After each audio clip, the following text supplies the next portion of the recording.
Hey gang, it's Clove. Got something super special for you today. Me and Return of the Jaded got together back in the summer at his place up in the Gatineau Hills, just north of Ottawa. It was a gorgeous time, and we recorded a full track breakdown of how we made our tune, Nobody. If you don't know Return of the Jaded, he's got killer releases on Experts Only, Tool Room, and Properly Mars, like some of all the best house and techno labels around. The dude is a power producer who his sound is just so clean and polished. We've been homies for a long time, and I was so great to get together and both of us write it in one of our first proper UKG tunes. If you haven't checked it out yet, it's out now as part of my Channel 303 album. But we do a whole dive on how we made the track, everything that went into it. So hope you guys enjoy. Make sure you're subscribed to the channel because we're going to be dishing out a bunch of new stuff in the new studio. So see you then. Bro, the bass sounds so sick. Yeah. And I mean, like, we can open. You came up with this initial thing, but I think most of it. Let's unfreeze it for a second, even though it'll be slightly. But this initial patch is you, and it's so like I remember opening it up and being like, oh, like it's a preset, but literally all it is. Yeah, it's two saws and a sine, and they're just detuned slightly. It's like that's it. The sexiest Reese ever. And like, I don't know about you, but like I feel like as I've been like producing and as I've been like learning more things and getting better, my like initial sounds out of Serum are like getting so much almost like simpler. Yeah. And like as long as it's like simple and really strong, then like so much of the excitement can come from the movement and the post-processing and some of the texture that you add on top of it. That's right. And one thing that people don't always forget to do is like take down the randomness. When you're gonna have a sound where you have some detuning, you take down the randomness. So you don't get the weird phasing shifts throughout the song. So this is a bass line. You want your sub to stay consistent and not go in and out with like volume. That was something that I really didn't like understand or like pick up until I don't know, maybe a year or two ago. Right. And like it just makes so much sense. And Serum, when you load it by default, it almost always has the random like up it's in like the right middle. at 12. Yeah. And what that's doing for those that don't know is it's starting the waveform randomly each time, which is great in some instances because it creates this sort of like, if you have a bunch of voices and a bunch of different things, it creates sort of like, so that they're not It's movement and like, excitement, and it doesn't sound super robotic. But if you're creating basses and you're creating things that you want them to be strong and you want them to be like not these big wide washy sounds, then it's really important to make sure that those are locked. Agreed. Locked in. And I think what made this sound cool is that like those little tails where it goes wow. It's this thing here, man. I remember when you sent this project over, I discovered this little rack that I don't know if you made this or you got it from somebody else. I got it from somebody. Yeah. But this is like, because I think when you sent it, there was just a little couple of those things, and I went to town, like having so much fun automating those things and creating some like swips and swoops and that rack is so cool. And I think I opened it up to see like. So yeah, there's a lot happening here. Let's just go back here, because we have this long note here, and if you just leave it, it just stays like more. But we're opening up erosion and we're adding drive to it, and then you get this crazy tail. Then you got the movement, which is causing the like wah wah wah as well. And I'm pretty sure the movement in opening up this rack here, is just I'm pretty sure it's just an auto filter. Where are we? Just so. Wow, Windows. What is it? Alt, Control, Scroll, Shift, What are you Scroll. trying to do? Shift, Scroll. But yeah, so it's just a auto filter with an LFO. So this thing's just going whoop whoop whoop whoop whoop. That's right. To kind of create that movement. It's actually so simple. It's nothing crazy complicated. This is the hack right here in the auto filter, is making sure that they have these different filter settings to drive. Yeah, and it's got a little bit of drive on it too, so your filtering is more obvious. I'm so more present. Is this the new 12 point whatever? Yeah, I haven't got it yet. I'm so excited to try it because I know there's so many like crazy new filter things. Like the sidechain feature, I haven't even touched it yet. yeah. But it's cool. Finally, Ableton is stepping up their game. Where I think Ableton 13 that you're not gonna need any third-party plugins anymore because Man, some of the new ones are so sick. And I don't know if we had it before, but I love this new like search feature where it's like, oh, I need a widening tool. So in the audio effects, it can show you a bunch of plugins that you don't even have that you just download. Yeah, that was there before. I'm assuming, but I just discovered this, and I'm going. One of the other things, dude, that I noticed recently that used to suck but now is amazing is so say we searched hat. Assuming you use like all your stuff is kind of in here, and you like this one's cool. This show similar thing works so well. Huh. So it's basically analyzing all your like, sample library, and it knows what's like this one has this like real tinny triangle-y thing, and so do all of these. Oh wow, that's fucking insane. That is like that's insane. Who needs splice anymore? Well, you still need them to get that. But for you and I that have like yeah. I wonder if it works with vocals. Oh, I totally try it. Give it a go. Like let's write yeah. Okay. Q. Stop it. That's right. Stay by your check. Close enough. Yeah. By your. They all have that like mid-rangey. Yeah, exactly. Sharp. Sort of like radio-y sort of. It's pretty similar. Yeah, they're definitely in the same range for sure. Yeah. Well, thanks for that. I'm going to use that extensively. I know. Like, that was an Ableton 12 thing that I, like, at first... Well, I think it was maybe even an 11 thing, and I remember when it first came out, me trying to use it, and it just didn't work. Yeah. And so I kind of just discarded it. And then my buddy showed me recently, he's like, oh, no. Like, that thing works perfectly now. And I was like, oh, does it ever? Holy shit, this is awesome. So going back to this bass, I don't know what your EQing was, but I don't think we use a lot of, like, processing here. No. We like maybe some. Oh, I mean, if you play it right now, it still sounds great. Well, that's what without I'm saying, without it. Here, play it with the rest of the track. Lobster stompers, conscious conkers. Maybe a little boomy in the low mid. Yeah. Well, that's what I'm saying. There was probably some resonance control, and like that's about it. Like we're not even compressing it. Looks like. Yeah, maybe probably a little bit on the group, maybe, but not too much. Not even. If anything, there's more like crunch added here. When it swells up. When it swells up, exactly.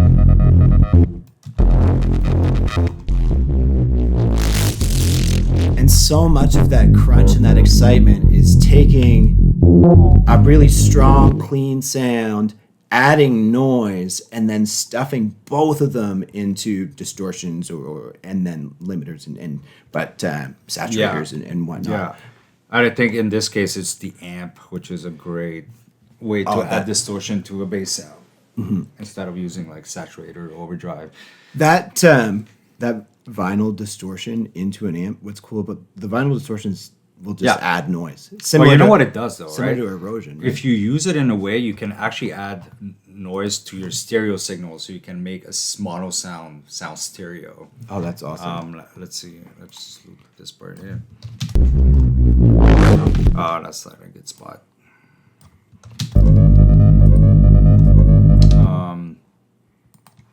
Yeah, let's do this. Oh, that's awesome. And what it does, it's supposed to, I don't know if you know vinyl distortion, it reproduces the harmonics caused by like a turntable. And I think that the bass, if it was like a stereo bass, it was always like distortion because of how the needle was moving, and it's just accentuating that. Wow. And I think that's called the pinch, and then you can use which frequency you want to add the harmonics to here. Yeah. Wow. I don't know. Oh, it's just mapped to the macro. Yeah. But that I find I've been like leaning more towards sound designing that way more than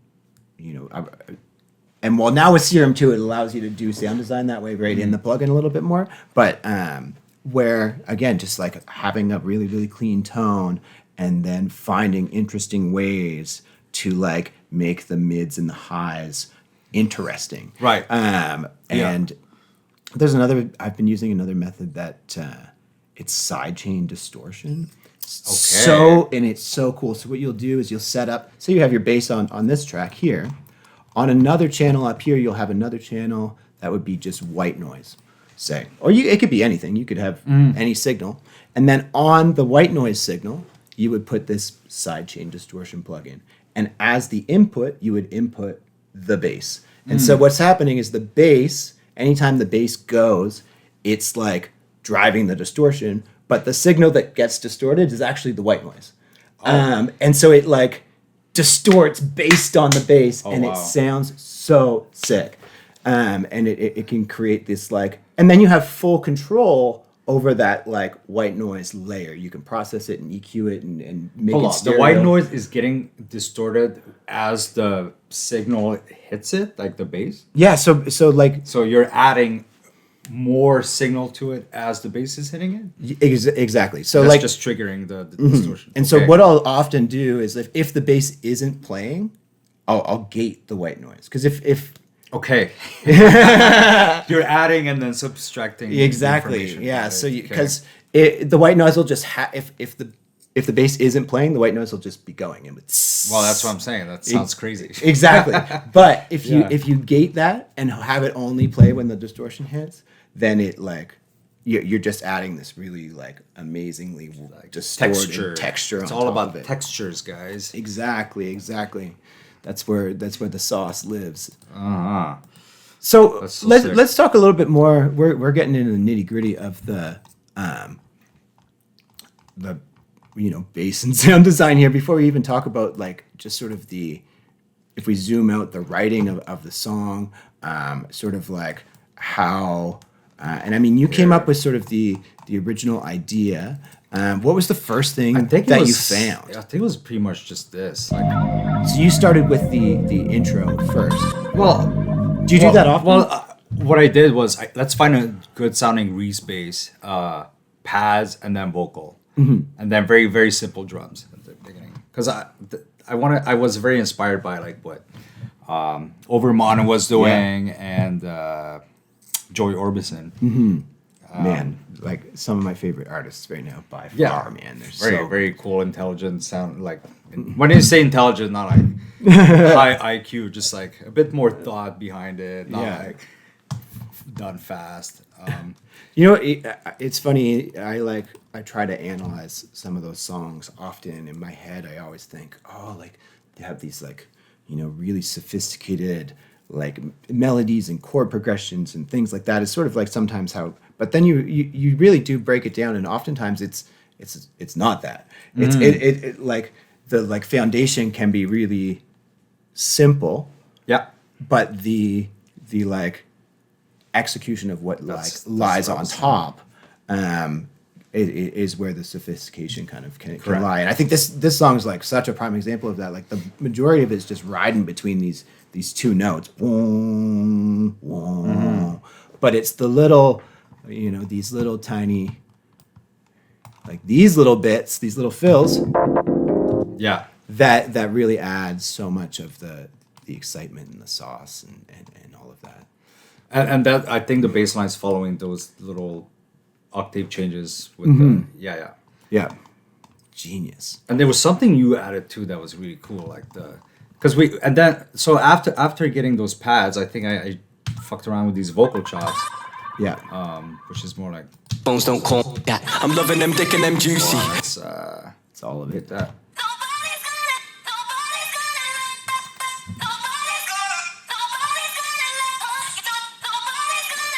Super simple.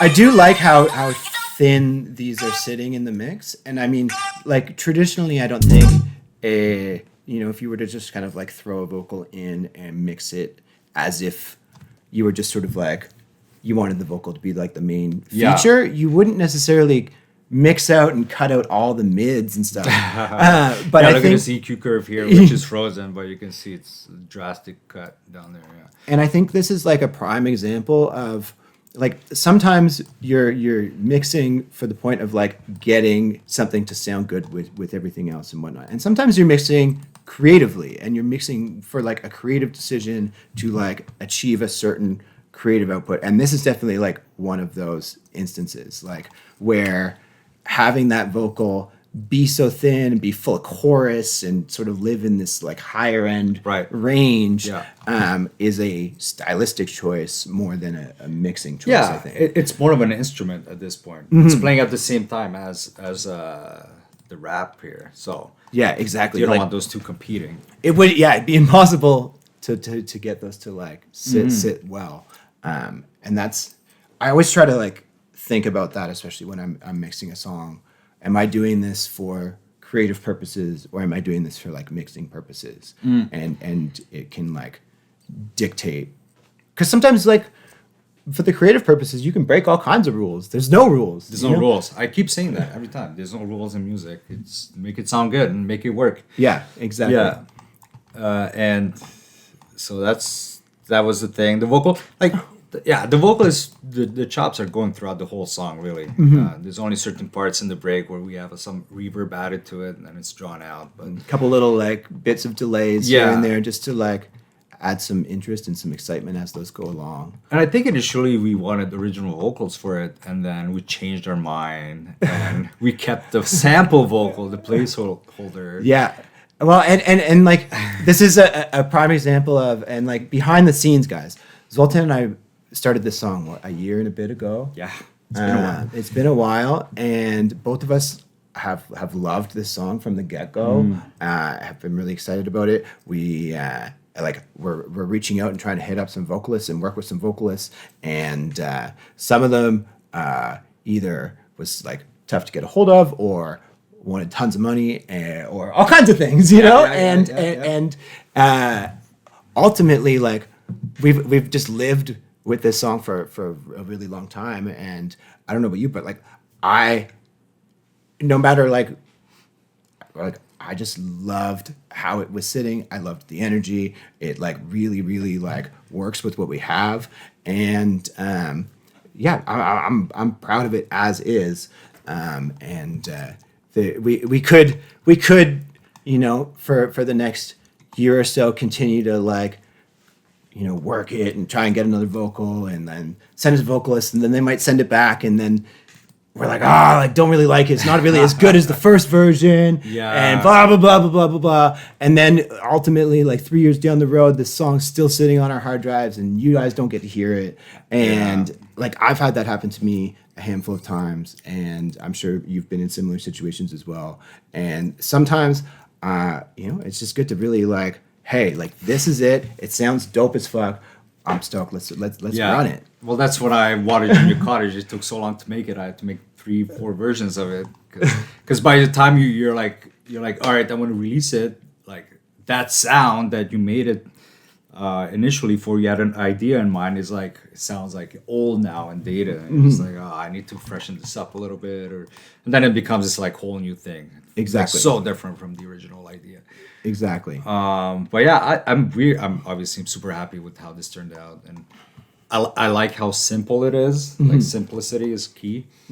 I remember when, because like the idea that you had sent me was, I think it was pretty much just the first half, I think. So yeah, it was like a minute and something. The intro and sort of like drop one section, and so then I got it and was like, okay, I got to take this like really, really, really, really strong foundation that Zoltan's done up. That is the vocal, the bass line, and the drums. And the drums are like extremely simple, sort of groove to begin with, but they sound amazing. I can just solo these for a second. Oh wait, Control, Shift. And so I knew that like whatever I was going to add, I didn't want to be, you know, a big bright synth, a big bright melody. Like I didn't want to like sort of like outshine or overproduce like the really, really, really strong like bones that Zoltan had done. So I remember when I was working on this one, I actually like tried a ton of different ideas, and most of the ideas that I tried ended up becoming like too much. Like it was like I was adding synths and trying to add melodies and trying to add all these like, I don't know, lead lines and stuff. And in the end I found, I added in this thing for sure, this like lead bit, which is I think how I created it is pretty neat actually. It's using, I must have frozen it. But I use this super slicer thing, which is a rack that I got actually from Virtual Riot, the dubstep producer. Yeah, you sent it to me actually.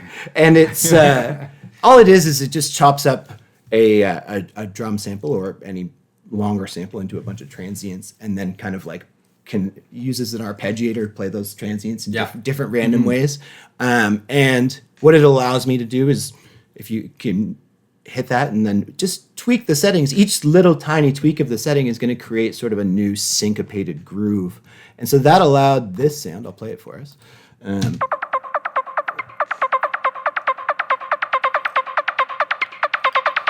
So as much as that's a lead in a way, it's also like really adding to the groove, and it's more of a percussive element in ways. So it kind of sits in nicely with the drum groove and shift control.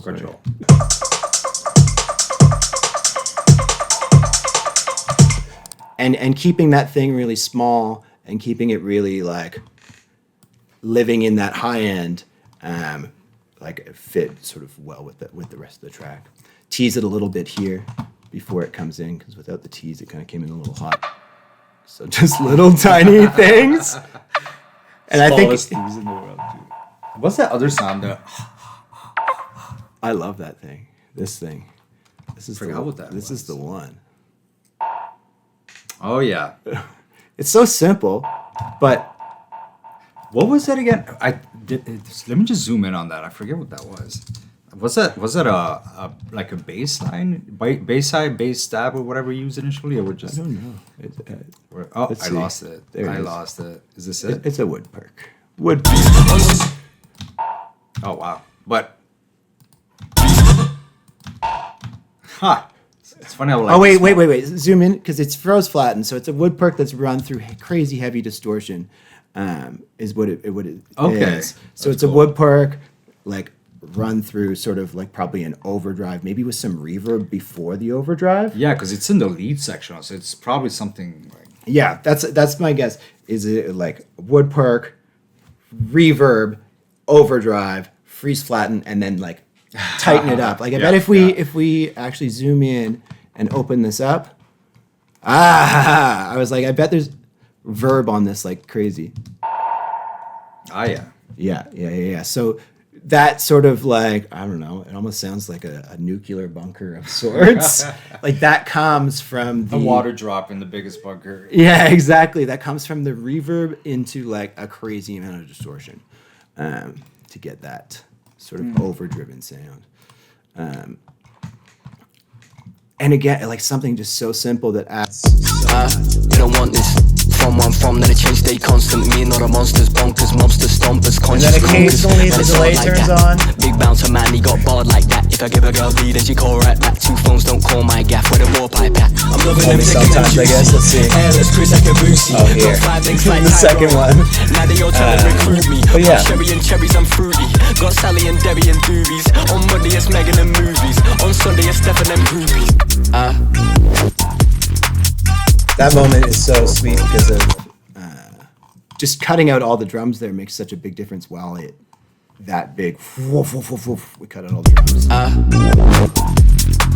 Back into it. But yeah, so then after getting sort of that lead down, and then like I remember doing like trying to figure out how to make a lot of this movement and get this bass like going nuts and going gnarly. So I kind of went to town on some of that to get that bass moving in between things. Added in a couple other little like bass one-shot things to fill that. There's this little piece here, which is another Oh little man, MIDI. this is like one of my favorite things. And woof.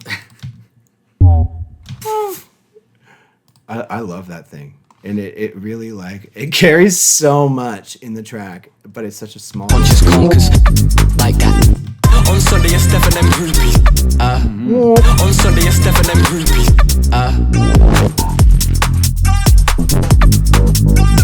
Lobster stompers, conscious conkers. Like that. And then the second break, Like that. a lot of it is really like playing off this vocal here. And it created sort of like another layer and doing a lot of sort of like delays and things with this vocal. And building into this sort of like ending sort of vocal. I really like that. Whatever you did here with the chops is really cool. Instead of using snare fills, Yeah, snare fills are out. snares are in, but snare fills are out. Oh, I can't talk about that drop.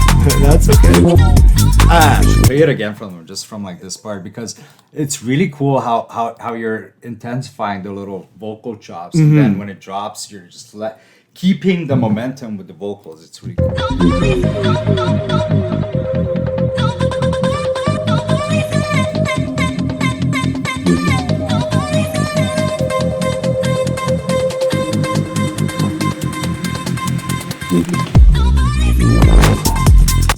Whoop. Oh yeah. Oh yeah, I stopped it again. But anyways, so I think like a couple things happening here.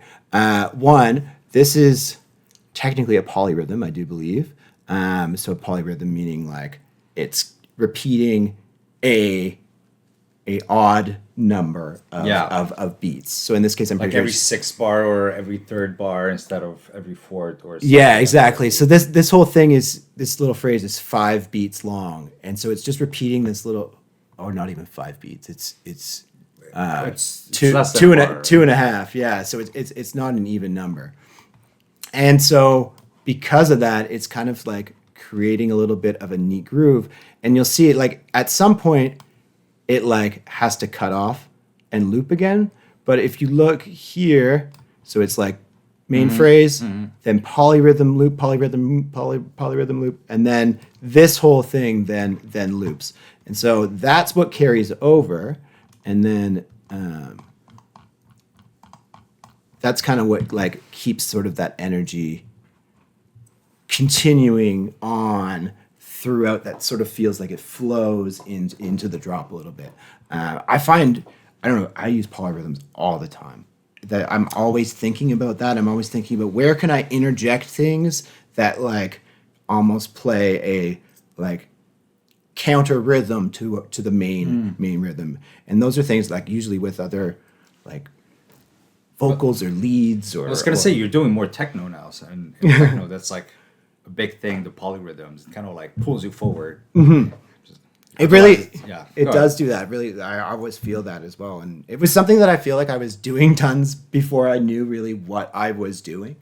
I was Okay. like, oh wow, if I just like start duplicating things that are not like on 2s and 4s and things, and then loop them back over 4 bars or loop them back over 8 bars. If you wanted to, like, there's a world where. Eventually, if you just keep going, letting the vocal go. Exactly, eventually it will. aligns back to the start. I was going to say, I wonder if you just duplicated this across when it would. See there, it kind of does. So you could just keep it going. It's going to sound a little weird.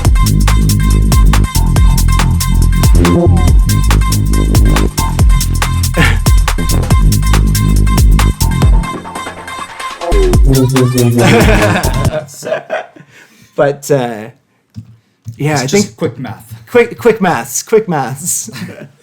Yeah, you don't need to loop things that are like always just 2s or 4s or whatever. Of course. Yeah, that's where things can get spicy. Yeah, the rest of the track is like it's quite simple. Added in some like other like atmospheric textury things down at the bottom. yeah. I love this like this one here. This one? Yeah, it's like a real cool, eerie, like tonal, stringy thing. Quiet, but does a lot.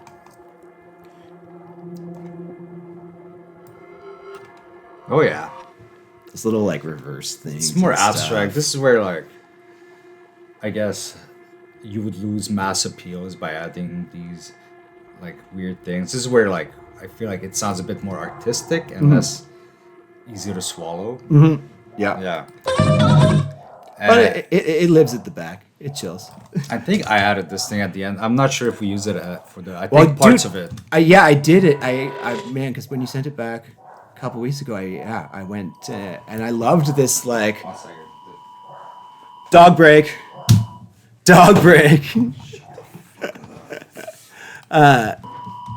Yeah, and you must have just you got a reverb tail or something and froze it and run it through some feedback or something? Yeah, but I think I used this plugin here. This one.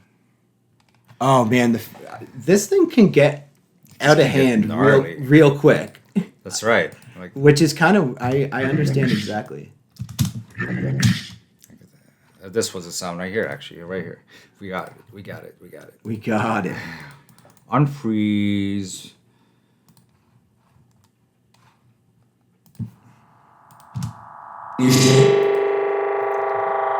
Just a lot of feedback. Oh god, like that's so sick. And you can just fuck around. Oh, Anyways, man. if you reverse that, you get these like cool little things. Instead of using like, you know, a reverb tail and then reversing that, use something weird like that, and then you get way cooler. Like, oh god, that's so sick. that frequency echo. and it's free, I think. It's free. Yeah, I think it is free. Yeah. It's so much fun. It's definitely one of those plugins that I think sometimes I was on a session with someone recently and they didn't understand it because they were like, every time I load it up, it just like gets out of hand and it goes crazy and it just goes and all of a sudden I'm like, yeah, it's a tool that I think works really, really well with sound design and then freezing and flattening and sort of like doing things like this. Or you have to like really like automate it on and off and automate the dry wet and like really sort of try and like hone it in with automation. It's sometimes can be challenging to reel it in if you just let it go and sit on top of your. I don't think it was also like designed to just also let it go. You know, it was able to make sampling so easy and manipulating sound. man. Like if you don't use it, you're not doing it properly. Like use what Ableton is really strong at. Yeah. Look, like we have MIDI, but a lot of our stuff is like audio files. Yeah, chopping things up and moving things around and freezing and flattening and working all around. Yeah, man. And what's really cool is like our drums does not have a lot of processing. Maybe a bit of EQ, maybe a touch of limiting. But look, there's a lot of dry sounds in here, which is sick. That is, man, like, and I say this over and over and over again, but like, and I'm sure your projects have been the same. Like, as you go further down your production journey, you start to learn, like, when you're adding drum samples or adding any samples, but we'll talk about drums specifically.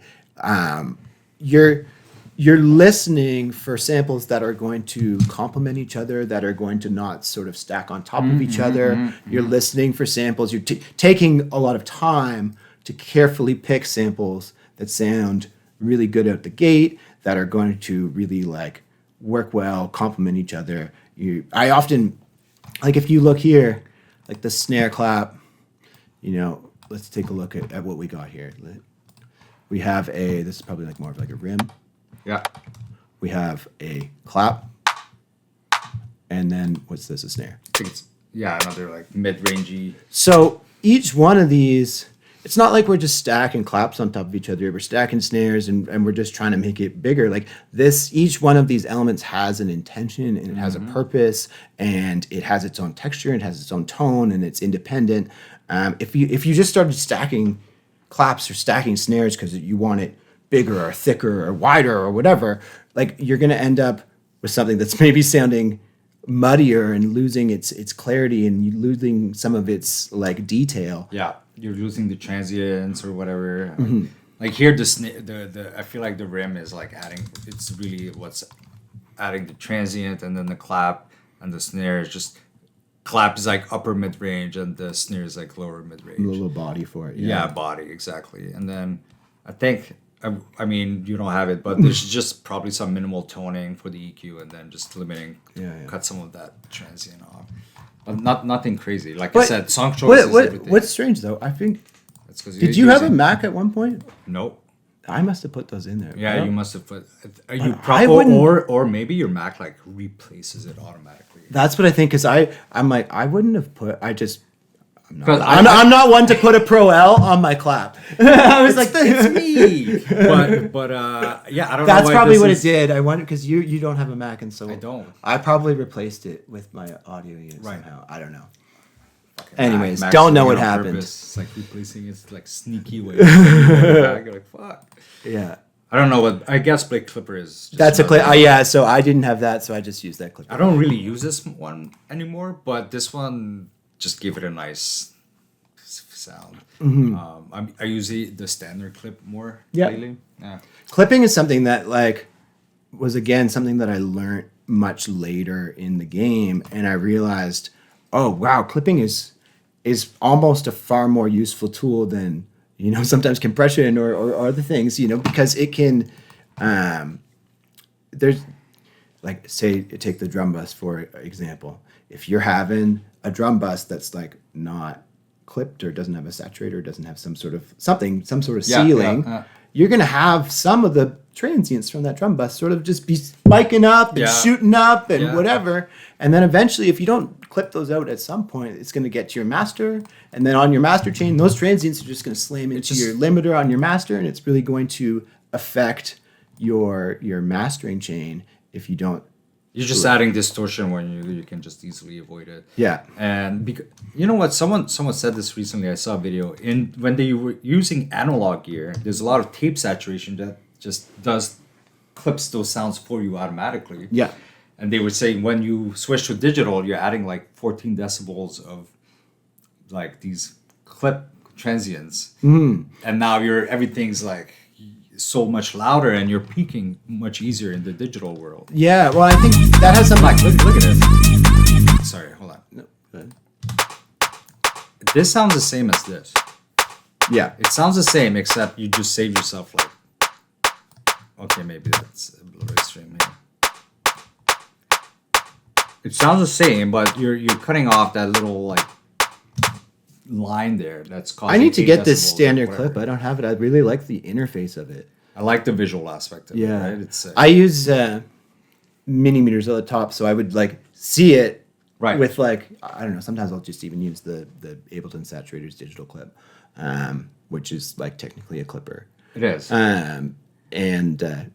So if you don't have a clipper, you can use just Ableton Saturator and put it in digital clip, and it works like a clipper. But yeah, so all it's doing is it's just trimming off the top of the transients. Let's show them like which Just which put one? saturator, Yeah. and then just switch it to digital clip, and then it like says it no clip. yeah. And then hard clip or soft clip. yeah, and then it's going to that. So what, right? So right now it's already because the signal's being driven into the saturator. A saturator is gain dependent. Some plugins are not gain dependent. Like it doesn't matter how loud the signal is going into it. Like a saturator is just a ceiling. So let's just throw a utility on real quick. Where utility? Just to show folks. So if I turn my gain down here, you'll notice that the saturator is not really doing much. But if I turn the gain up, the saturator starts to do a bunch more, right? So that's all like this drive knob is doing as well, right? And so because our signal's coming in really hot already, like this is quite a bit of clipping. Maybe you want to do it less, and then you can adjust your output. But in many instances, maybe it's not coming in as hot. Maybe it's coming in like this. What you can do is then you'll start to drive this. And as you drive this, you'll bring your output down roughly by the same amount. And what that is doing is then doing the same thing as it's doing here. So it's taking your signal, driving it into a ceiling, and then turning that whole signal down by the same amount. And I guess you can use analog clip. It's just it's going to color it slightly differently. Exactly. You don't always have to use digital clip. Yeah. That's kind of cool. Yeah.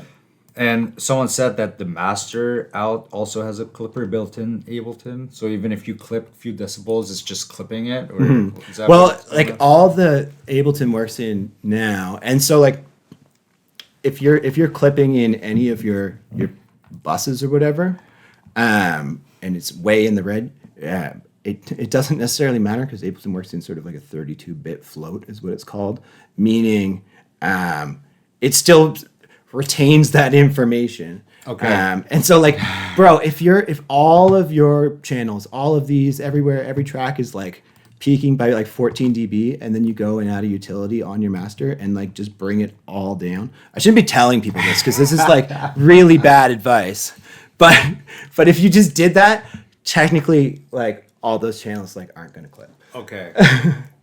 Because Ableton like it retains all that info. And so even though it's in the red, in reality, behind the scenes in the code, it's not like red. Exactly. Okay. Now on the master channel, you will eventually start to see some artifacts and clipping and distortions and stuff if you start to like really drive it on the master channel. But yeah, it has a built-in sort of clipper. And I saw a video recently of he's one of those crazy rhythm dubstep kids, and like that's just how he mixes his tunes because he like the goals of those guys are different than our goals. True. And so he just doesn't even put a limiter on the master, and he just uses the like That's nutso. and he'll hit like -2 LUFS and stuff, and you're like, okay, bro. But like in that regard, like the music that he's writing is meant to sound almost blown out in ways. Yeah. You can't listen to that shit for like a long time. You're gonna cause ear fatigue in like 2 minutes. Just gonna show them quickly how we processed this vocal here, the other rap here, because it didn't come processed. We had to add a little bit of stuff on it. Yeah. I remember even just like last week, going and do you know what's funny? So this version actually is not the one. I like went and tweaked it out a little bit. Did you find the original sample? I found the dry version. Okay. Because I found this one was just feeling maybe a little bit too wet once we put the compression. The second piece, because you said there one was dry, one was wet, so I went back and found the wet version, but then with the compression it sounded like way too I'm loving them dick. So then I went back and just found the dries of both. Got 5 links like Tyrone. Now they all trying to recruit me. But bro, also what I did is I went and bought this plugin. Did you? Okay. Because I was like, oh, but that sounds good, and so I went and got this, and it's great, man. I love this thing. Aggressive vocal, and it's got so many presets. It's so good. I know. Like a channel strip, like it's a analog channel strip in your hands, and it's universal audio, so you know it's gonna be really good from the get go. And I think Want this. From where I'm from, then it changed, stay constant. Me and all the monsters, bonkers, mobsters, stompers, it's just a different type of compression. That works really well on vocals. Yeah, because you know, like you have like 10 types of, or not 10, probably like 4 or 5 different types of compressors. How it like, if it works with like photo lights or whatever, and they all have a different way to attack and release the signal. And like I wouldn't use an opto compressor on like drums or something. Yeah, exactly. Vocals are such like a thing that need to be so like particular, and like they're one of the things our human ears are so attuned to listening to the human voice that we really, really notice when things are even just like slightly weird or slightly off or like not sitting right. That's what pop stars, they'll go into the studio, they'll have a whole producer and engineer, blah, blah, blah, blah, blah. But then they'll have specifically a vocal engineer that like only their whole specialty is just sitting there and like doing the nitty gritty EQing and de-essing and compressions and verbs and Melodyne and autotune and all of that. And it's such a an art form, man. It really. Yeah, mix and vocal is probably my least favorite. Oh, me things too. to do. Just there's so many resonances going on, so much to control. You just if you don't have Soothe too, it's like nightmare. What did we do before Soothe came out, bro? Do you remember? We suffered. Do you remember doing what you? I mean, I'll still do it sometimes, but it's funny. I can't remember the last time where you do the resonant sweep. Yeah, I was just about to load up a Fab Filter to show you like all the fucking. It's funny. Like I feel like I haven't done that in a long time, and I probably should because Soothe sometimes can like sound a little. It's too much. Or just even like a little like I don't know weird or artifacty or like right. Especially if you're using You don't want this from one from that it change stay constant. Me not a monsters bonkers, mobster stompers, conscious conkers. Man, it's hard a little like that. better, but yeah. Yeah, it's like. What was it? You don't want Yeah, this like from one from that it change stay constant. yeah, Me you'll not a get a monsters rough bonkers, mobster stompers, spot. conscious conkers. Man, it's hard like that. Big bouncer I man, he thought got that's a barred thing. like that. If I give a girl D, then she call right back. Two phones don't call my gaff. Where the war pipe? Pull that down. You don't want this. Yeah. From So one you would from have, that like, it change kind of- stay constant. Me not a monsters bonkers, mobster Yeah, the make stompers, conscious dynamic conkers. things. Man, it's hard like that. Big bouncer man, he got barred like that. If I give a girl D, then she call right back. Two phones don't call Like this my is gaff. Where the war pipe? also instead of using a DSR. You don't want this. From one from that it Do it change stay manually. constant. That is Me not actually a all a monsters DSR bonkers, is. mobster It's just stompers, a conscious dynamic conkers. EQ. Man, it's hard like that. Big It's always like 6,000 to 7,000 hertz for the S's and maybe some 3,000 hertz. Yeah. It's like it's not rocket science DSing, but it's all these like booming frequencies usually that piss me off in this range. That's because a lot of people don't know that the way you record a vocal also matters So much. Like being too close to the mic will change the sound so much Drastically. and you can't fix that. Like it's recorded, it's done. You can't take the boominess out. And the issue is like you'll go to EQ it out and then you just lose the power and then it, all of a sudden the vocal sounds thin. But like you add it back in and then it's too boomy and yeah, so much has to do with the mic that was used, the room, everything. It really makes such a big difference. And this vocal was already processed before we processed it. Somebody in some pro studio somewhere. Oh God! Made it sound nice for us. This is a prime example of a song that really is not that overly complicated. It really and it just it works really well.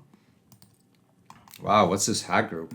Hat group Got a lot going on here. Oh, probably went to town on it. Now you know what? There was actually last week when I was diving in to finish this up and add some finals files. I this Think Break shaker, which is a shaker from like an old school break. The Think Break is like one of those famous breaks, like the Amen and whatnot. And then I was listening to it last week, and I was like, like I actually don't love how they, like if you listen, they're not actually all. They're not lined up. They're not actually all super locked, and it's a little like, in ways, a little sloppy. Sorry, I really, and so then last week I went and I like timed them all up and I lined them all up and I like got them all on the grid, and then I listened to it and I was like. Like it kind of lost some of like the like fullness in. I see what you mean. Yeah, it sounded too clean. It sounded too like locked in. It sounded too like, yeah, exactly. And so I went back and was like, okay, no, like it works. That shakers kind of just fills in some of that high end texture. Do you have one? I think I had probably thing. Yeah, that's it. That's not it, but that one was. But it's the one you'll hear it goes. I've heard it pitched up though. Because you'll hear those, you'll know it's the one because it has those. Oh yeah, the little vocal. Hey, yeah. Yeah. Classic. You just kept the shake. Dude, these who? This is Someone- classic remastered jungle. I was like, breaks. someone remade these because these sound so good. Yeah, it's in different keys too. Yeah. it's all different parts of the song too. Like they have the complete list of the thing. Wow, that's awesome. It's funny how you learned the names of all these break beats at the time. Like, oh, the Apache break, or the A-man, obviously. Oh, bro, your classic remasters for there's so much. I have you might have it too. The Jungle 1989 to 99. What is that? Just it's like a famous jungle pack that's been around from forever ago. And I have this one, the Boomar Jungle. Yeah, that must be it. Yeah. But it has also like yes. sound. Yes. Like terrorist. Yes. Yeah, this is it exactly. Yeah.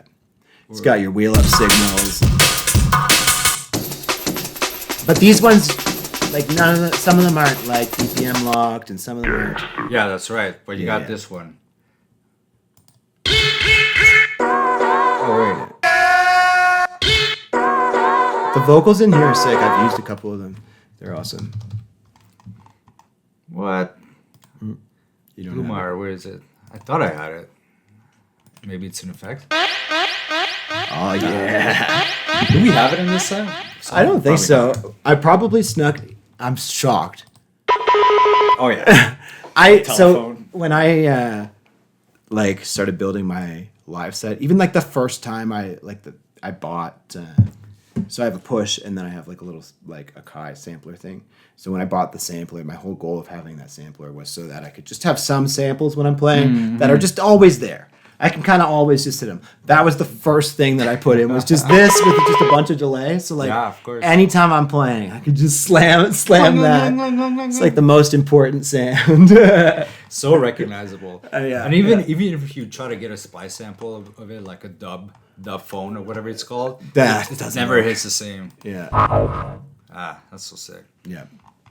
And I always, like, especially lately now, in my productions in the past like few years, I don't think I've ever written a song in the past couple years that didn't have at least some sort of sounds or samples or something from either old drum machines, but like the 909 or the 808 or 707 or something like that, or some like old jungle sounds, or like something to somewhat contextualize the track within dance music as a whole, within sort of the history that dance music has. That's cool. Within, because I think it really it instantly like places the song within sort of an ethos that is much bigger than just that. Absolutely. And I mean, like this song, I think, I'm certainly we've done bits of that, and the song is so influenced by early garage and by early breaks, and the whole style is a style that was like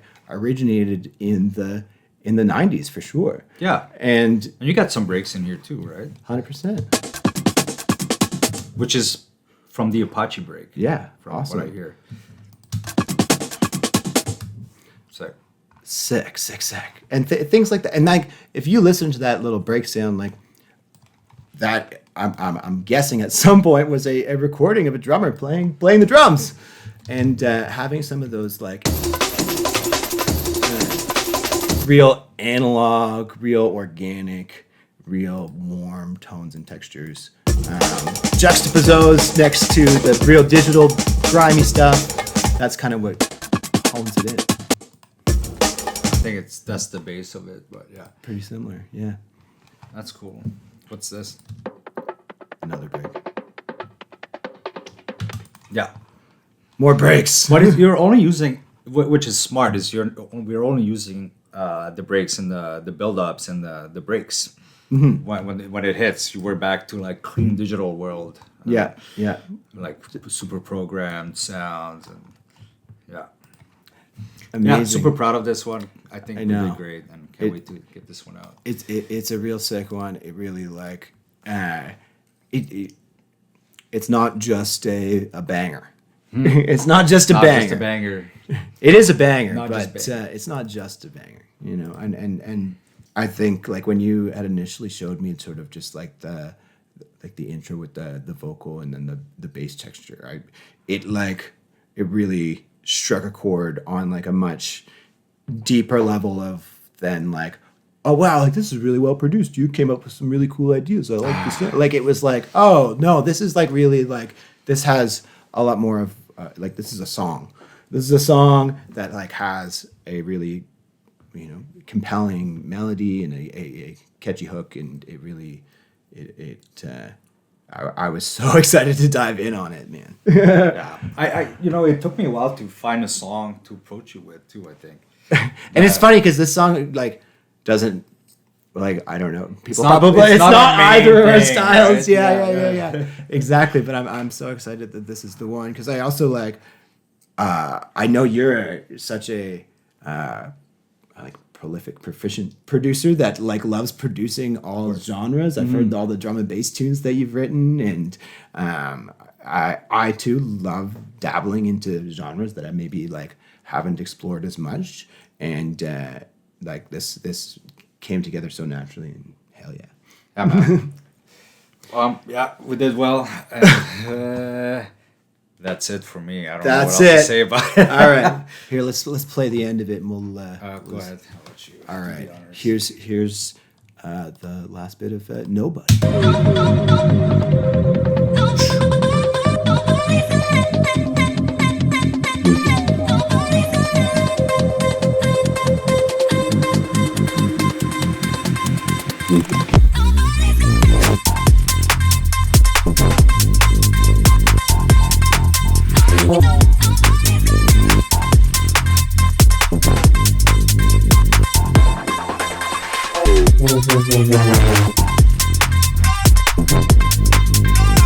Lobster stompers, conscious conkers.